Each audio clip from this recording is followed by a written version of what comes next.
Magandang araw po sa inyo lahat. Ako po si Banat Bay. At eto, may pag-uusapan tayo. Kaibigan ng Pangulo, sangkot, di umano, sa isang diktadoryang pananakot sa isang ating kababayan. Naku po, yari na. Ito yung sinasabi ni Pangulong Duterte, di ba? Tila meron na ata talagang diktadoryang nagaganap dito sa ating bayan. At talaga nga naman itong mga nanunungkulan ay pawang mga umaabuso sa kapangyarihan. Naku po, alamin po natin tong kwento na ito at reaksyonan po natin kasi ako, alam mo, nung napanood ko ito, talagang sumama ho yung aking pakiramdam at talagang sabi ko, sorry, pasensya na, napapagmura. Napapaano ako, parang ganito na ba talaga ang bayan natin? Wala na hubang batas na nagaganap dito sa Pilipinas? Ano na ba? Oh, di ba? Paliwanag mo, Vlogger Claire. Ipaliwanag mo nga ito mga ganito nang magkaalaman tayo ng kung talagang walang laman yan. Panoorin natin ito panoorin natin. Pasok. Isang minor de edad na anak ng mag-asawang negosyante sa Dumaguete City ang pumila para makausap si dating Pangulong Rodrigo Duterte pagkatapos ng Cebu People's Indignation Rally noong nakaraang Sabado. Abay, bakit? Alamin natin ang detalye ng balitang ito ni Aileen Navarro. Dahil sa sunod-sunod na insidente ng pananakot sa kanilang pamilya, si Bea Torres, 16 anyos na anak ng mag-asawang negosyante na sina Gaspar at Kitty Torres mula sa Dumaguete City ay nagpasaklolo na ng mag-post ng panawagan sa kanyang Facebook page at sinundan pa niya ito ng isang video post. To President Bongbong Marcos, Vice President Inday Sara, Secretary Jovic Remulla of the DILG, Secretary Jesus Crispin Remulla of the DOJ, the Chief of the PNP, the NBI Director, and the Human Rights Commission. I humbly plead for my family's safety, especially for my parents who have been receiving multiple death threats from anonymous individuals. I sincerely hope that your positions as political leaders can help ensure our family's safety and bring us peace. I kindly ask that our security not be taken away as we still face possible attacks. Your help in keeping us safe would mean a lot during these difficult times. Si Bea Torres kasama... Ate, pakikinggan ka kaya niya mga sinusulatan mo kasi malapit daw. Mukhang malapit ho itong ikinirereklamo mo sa Pangulong Marcos, di umano. Panoorin natin. Yang mga magulang na sina Gaspar at Kitty Torres ay personal na nagtungo sa ginanap na Cebu People's Indignation Rally kamakailan lang, kung saan si Bea ay personal na nagpasaklolo at mangyak-yak na nagsumbong kay dating Pangulong Rodrigo Duterte dahil sa harassment na nararanasan ng kanyang pamilya. Matatanda ang Disyembre 2 noong nagdaang taon, nag-file si Kitty Torres, ang ina ni Bea, ng reklamong korupsyon sa Ombudsman Visayas laban kay Governor Chaco Sagarbarria. Dahil sa panghihingi... Nako. Si Chaco. Nako po, patay tayo dyan. Sino ba yung Chaco na yan? Nako. Manuel Chaco L. Sagarbarria. Nako, malupit. Sino ba ito? Saan ba yan? Nako, ito po ay Governor of Negros Oriental. Aba, sounds family. Negros Oriental. Sounds family, mga kababayan. Baka sabihin naman ng mga English vocabulary dyan. Sounds familiar. I know. Okay? Sounds familiar. Okay? Sino ho itong si Manuel Chaco L. Sagarbarria? Ay, siya lang naman po ang pumalit nung namatay po yung pumalit kay Digamo. Okay. Ulitin natin para mas malinaw.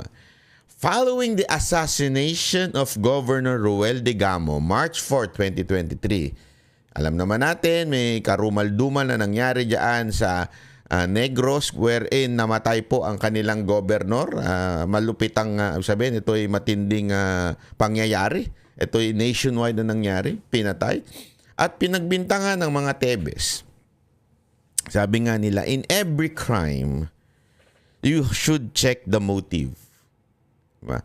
So, Sa bawat krimen daw, kailangan mong malaman kung anong motibo para mapatunayan mo ang isang tao o malaman mong isang tao kung meron ba itong kinalaman. Diba?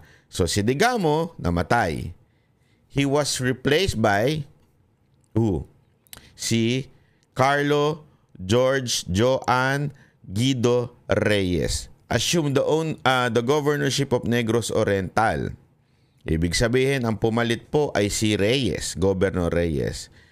Tragically, Governor Reyes passed away on May 31, 2023 after 3 months in office. Nako, patay tayo dyan. Biglang namatay yung ipinalit. Okay, sino pumalit ngayon nung namatay yung pinalit kay Digamo? Subsequently, Vice Governor Manuel Chaco Sagarbia ang pumalit. Nako. Eto daw ang pumalit na gobernur. Patay tayo dyan. Nako.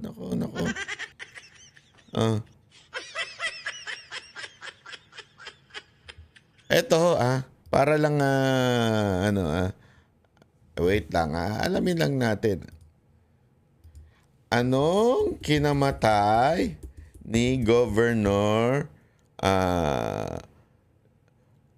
Carlo Reyes of Negros? Ayan. Anong kinamatay?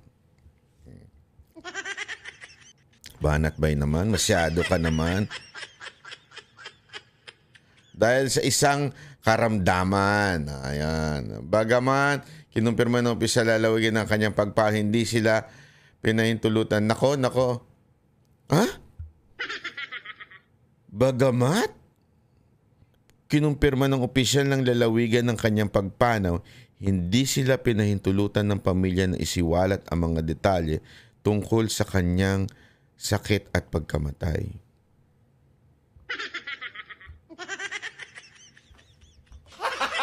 Gago! Bakit? Bakit mo naman ako sinasabihan ng gago?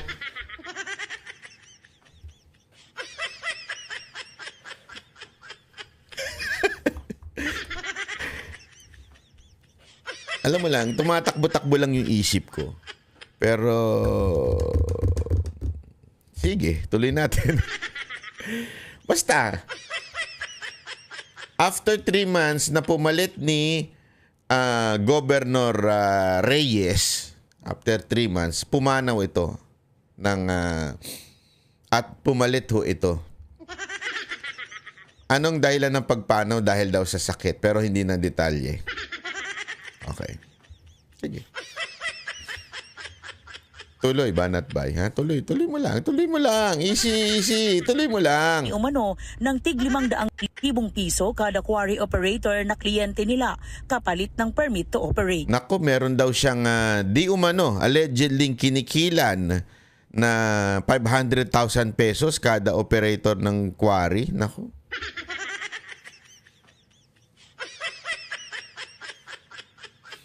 Feeling ko, merong Korean na involved dyan. Bakit Korean, Banat Bay? Bakit Korean? Hindi, feeling ko meron Korean involved dyan. Paliwanag ko lang sa inyo. Kilala nyo yung Korean na yan? Yung mas mataas na mastermind na sinasabi niya, tanggalin natin yung tapos ibintang natin sa iba. Ibintang natin sa mga Tebes. Bakit naging Korean? Nagtatagalog. Alam nyo na kung bakit. Magkano Korean dyan? Magkano Korean dyan? Nagets nyo na, magkano Korean dyan? Magkano ako? Kayo naman, di nyo mag-gets. O, tuloy natin. Magkano ako riyan dyan? Magkano ako? Si Governor Chaco ay kinasuhan ng paglabag sa Republic Act No. 11032, an Nako? act promoting ease of doing business Nako? and efficient delivery of government services, amending for the purpose RA 9485. Ganon din ang paglabag sa Republic Act 3019, Anti-Graft and Corrupt Practices Act at bribery under the revised penal code. Makalipas ang isang Nako, grabe naman yun. Ang daming kinaso sa kanya. Alupit. Tapos pagkatapos nung kinasuhan siya, anyari. Tuloy natin. Ding, ding, ding, ding. linggo, matapos magsampa ng reklamo, sinira ng motorcycle riding in tandem ang CCTV camera sa labas ng bahay ng pamilya Torres. Noong Enero 20. Aba, sinira. Ito ho yung nagdemanda doon kay Governor Chaco. Ito yung nagdemanda doon. Ha? Ito yung sila. At yung bahay nila, pagkatapos na magdemanda, sinira ng mga, ano kaya yung mga nanira na yun? Sino kaya yun? Mga kanto boy? Mga drug addict? Mga tambay sa kanto na mga kanto boy nga yun eh. Mga chismoso sa kanto kasi ayaw nilang nakukuhanan ng chismisa nila. O baka naman yung may kabit. Ayaw na makuhanan ng video yung kabit nila. Sa tingin niyo sino sumira nung CCTV nitong dalawang nagdemandan to?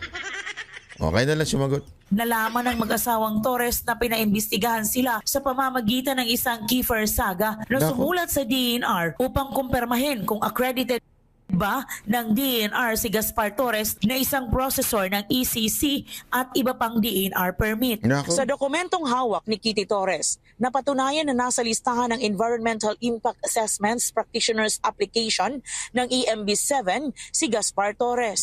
Disyembre 23, nag-file ng urgent motion si Kitty Torres para sa Order of Preventive Suspension laban kay Negros Oriental Governor sa Garbaria at iba pa. Nitong Enero 27, nagpatuloy ang harassment ng mag-iwan. Paano ba naman nagdemanda ng parang urgent motion na isuspend itong si Governor dahil sa dahil sa interference sa kanilang trabaho, ika nga. Biglang may merong sulat na lumabas. Naku, ibang galawan nito ha. Sino kaya sumulat nito? Kapitbahay na chismosa? Yung tambay sa kanto? O yung tulak sa kanto? O baka naman, kayo na lang sumagot kung sino man ang sumulat sa tingin ninyo nito. Rin ng placard na may mensaheng hakog kaayo ka sa imong negosyo nga quarry Kitty Torres. Nakasulat ito gamit ang pulang pintura na nilagay sa likurang bahagi ng kanilang restaurant sa Anong huwag ko? Naku, hindi ko naman naintindihan yun. Sana tinagalog naman ninyo. gitnaan ng gabi. At nitong Pebrero 6 taong kasalukuyan, Ito, February 6 naman to. Naku. Baril ang bahay ng pamilya Torres ng motorcycle riding in tandem. 12 bala ang na-recover ng kapulisan. Wala namang natamaan sa kanyang pamilya. Nako! Hindi lang pala ito, tawag dito, yung nagpipinta-pinta sa karsada kasi sumulat. Hindi lang naninira ng CCTV. May pagbaril pa. Nako, patay tayo dyan, yari. Dapat buksan ng investigasyon doon sa Digamo. Nako. Kung sino man, wala akong sinasabit, wala akong tinutukoy kung sino man ang gumawa niyan. Pero baka may merong relasyon yan doon sa pangyayari doon sa Digamo. Tapos parang maling tao lang ay tinuro. Kunwari si Tebes lang. Fall guy lang. Hindi ko alam. Wala akong sinasabi. Wala. Ito umiikot lang sa isip ng mga netizen dyan sa Negros. May mga nag-message sa akin sa Negros na, alam na ba yung nangyayari dito? Grabe na dito. Ganun. Itong ganyang may mga baril. Nakala ko ba hindi, ito. Sige, diretsuhan tayo. Akala ko ba ang mga notorious dyan Tebes, di ba? Akala ko ba sila kaya ang gagawa nito para makabalik si Congressman Arnie Tebes at maging governor? Hindi, ako nagtatanong lang Medyo, kasi parang parang sabi ko, akala ko ba sila yung nanggugulo dyan? Kasi yun ang nagsasabi, Banat ba, di mo kilala mga Tebes? Akala mo kilala nila no? Hindi, akala mo kilala nila. Hindi mo kilala mga Tebes. Sabi, wala akong sinasabing malinis ang mga Tebes. That's not my point here. My point here, mga kababayan, ay simple lang. Let's open our eyes and ears on the things that is happening in our society. Many times kasi we are blinded by propaganda. many times we are blinded by media propaganda and public perception na minsan, at kadalasan pala, hindi pala minsan, kadalasan ay mali. Depende yan sa sino nag-PPR. Alam nyo, maraming mga PR guys dyan eh. Lalo na itong administrasyon na ito, marami. Nung nangyari yan Digamo case, sinasabi nila notorious daw ang mga Tebes. Sila daw ang pinuno ng mga pasugalan dyan. Tanungin ko kayo, nung nawala ang Tebes, nagbago ba? Meron bang pagbabago? Yun lang. Mamaya pag-uusapan natin kung anong relasyon nito sa Pangulo. Kasi balita ko, tropa daw ito. Tropa ng Pangulo ito. Ewan ko kung totoo. Mamaya, may video tayo dyan. May video. Easy. May video. Di ba? Ito lang. Ito kaya ay yung pagbabago sinasabi nila na ang peace and order, gambling. Nagbago ba nung nawala ang mga Tebes dyan? Kasi supposedly, kinamkam lahat ng pagmamay-ari nila, di ba? Natatandaan mo, yun ang nirereklamo nito ni Arnie Tebes. Kinamkam lahat ng pagmamay-ari nila, lahat. Pati mga pasugalan dyan, na legal ha, yung legal. Hindi na wala akong kinaugnayan ng mga Tebes. At sabi nila, ang pumalit daw ay yung kalaban. Ewan ko kung totoo yun, ha? Pero gayon pa man, mga kababayan, yung mga ganitong pangyayari, hindi tayo pwedeng pumikit. Kasi may problema dito. May problema ho dito na bakit ganito ang nangyayari sa Negros. And take note, mga kababayan, may gun ban yan. Di ba?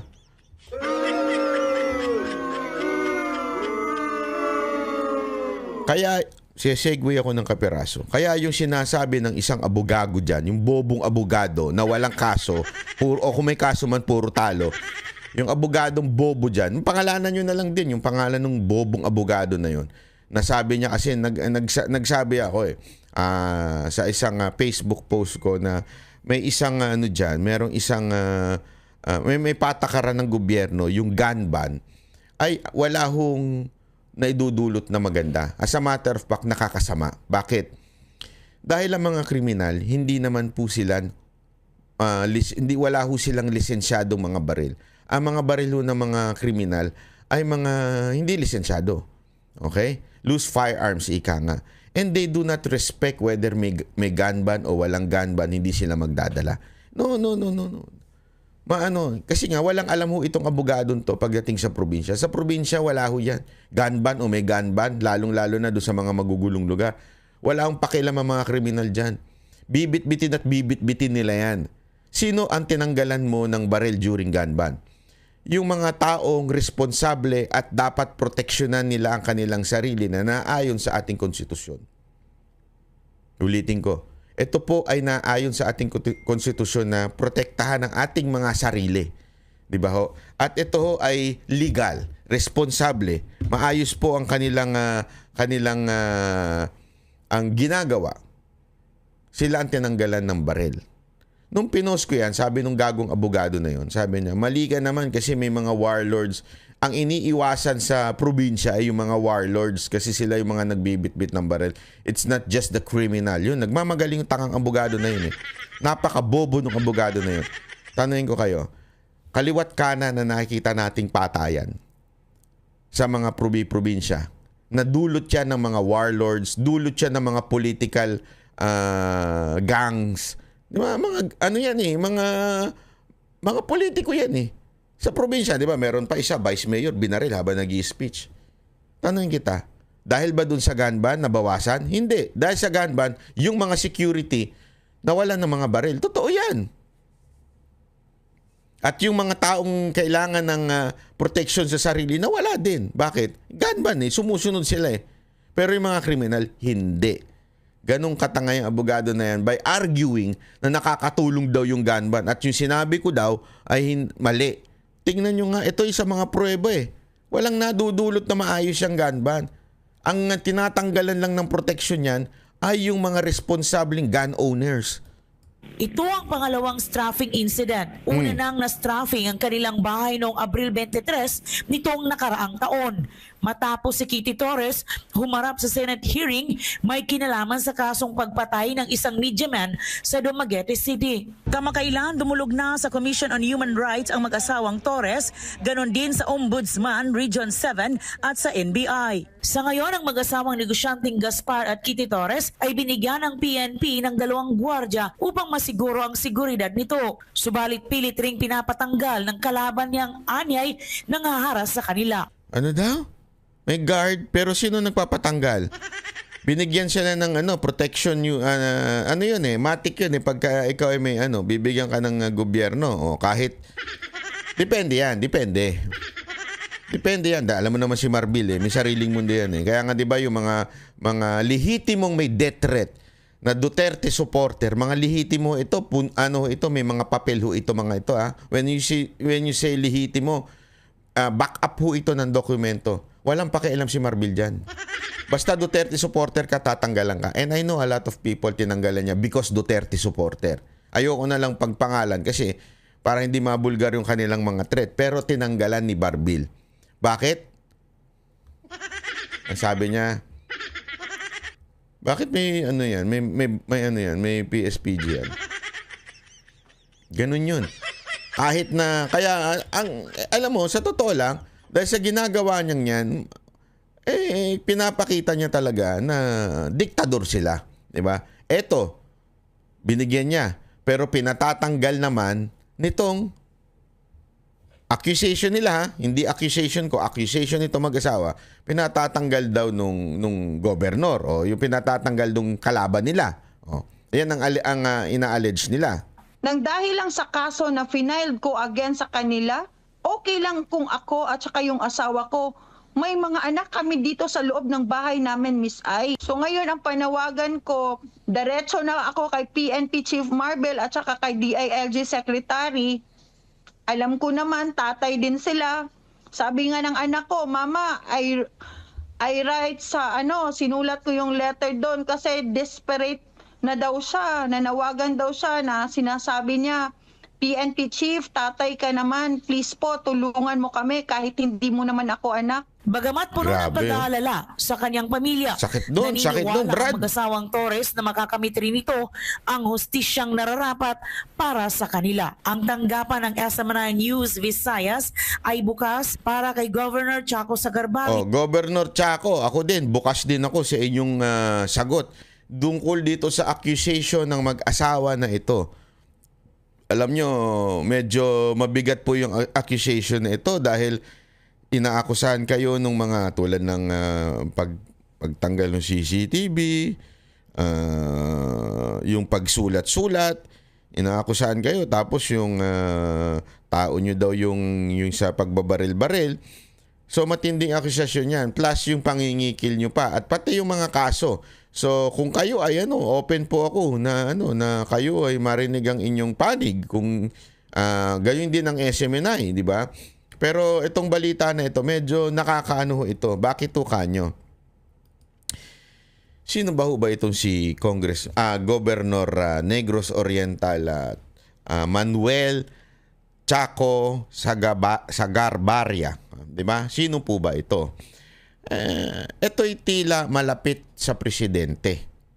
Bakit to? Mismo ang Pangulong Bongbong Marcos ay nagpunta sa Negros. At ito po ay sinalubong ng matinding hiyawan ng gobernador. Yung gobernador lang humiyaw. At saka siguro yung mga tauhan niya. Yun lang ang humiyaw po. Yung gobernador at saka yung mga tauhan niya. Wala nang iba. Pero ito, papakita ko sa inyo itong video na to. Naaman si Presdere, I'm not gonna take much of your time because kay Balogyo ko, you are all excited to hear what he has to say para kanato tanan. I would just like to say, isagit ra nato. Okay ra ba? BBM! BBM! BBM! Dungan ta, BBM! Watay ming... Parang excited yung mga tao Anyari? Sandali. Huy. Yung ayuda nyo, wala. Kayong mga taga-Negros ha, wala kayong ayuda pagka ganyan. Ha? Nako. tanan. I would just like to say, isagit ra na to. Okay ra ba? BBM! Nako. BBM! Nako. BBM! Ay, sus. Kung ata BBM! Watay mingaw man. Grabe, ganadong-ganado yung mga taga-Negros ha, sa pagsigaw ng BBM ha. Ganado kayo ha. Ano nangyari sa inyo? Anak kayo ng tutsa. Gago! Wala kayong ayuda paglabas. Kayo talaga Hindi. Kasi alam mo kung natutuwa, maraming aspekto yan. Kung natutuwa yung mga taga-Negro sa ginawa ng gobyernong ito sa kanilang lungsod, di sana sagot talaga dyan, BBM, di ba? BBM. Bakit? Hinipe na kayo ng governor nyo pero wala. Nga. Di ba? BBM! BBM! Ay, saya. Kung ata BBM! Ay, ang saya. Watay mingaw man usob-usob. Tandaan nyo, RTBM ang kumuha nito ha. Ayan. BBM! BBM! BBM! Oh, okay. Press. Rock okay na dito. The Negros Oriental. The entire. Sandali nga, i-posing nga natin itong mga itsura ng mga tao na to. Ito. Yan. Ano natin, lakihan natin. Tingnan natin mga itsura ng mga tao. Ayan. Happy sila. Di ba? Ang saya nila. Ang saya-saya nila mga kababayan. Grabe, enjoy na enjoy sila ha. Ang bira. Kabanat ba ya? Tuloy natin BBM! Watay mingaw man usob-usob. BBM! Oy! BBM! Oy! BBM! Oy! Okay. Okay na. Okay na ra. Okay na dito. The Negros Oriental, the entire people of Negros Oriental truly loves you. And let's work together for helping the province and the whole country. Thank you so much, Press. Thank you kanino tanan. Ang saya-saya. Dito, tingnan nga natin itong mga tong kanitsura nila. Happy sila. Happy sila. May bantay pang pulis. Para siguraduhin. Pumalakpak kayo. Pag di kayo pumalakpak. Ano mo, happy yung nakamas, tingnan nyo, happy. Di ba? Gago! Di ba kitang-kita naman sa pagmumukha nilang masayang-masaya sila sa pagdating ni BBM sa lugar nila. Ay nako mga kababayan. Anyway, ito lang masasabi natin dito. Yan po ang nangyayari sa Negros ngayon. Okay? Yung sinasabi nilang dahil sa mga Tebes, nawarak ang Negros, ganyan. Ngayon, wala na sila doon, di ba? Pero, bakit tila may mga ganito pang pangyayari? Di ba? Tapos, kung titingnan ninyo, bakit hindi masaya mga taga-Negros kay BBM? Kung masaya sila, di ba? Kung masaya sila sa ginawa ni BBM doon sa mga pangyayari dyan, di sana ang saya-saya ng mga ganitong rally, di ba? Halatang-halata mga kababayan.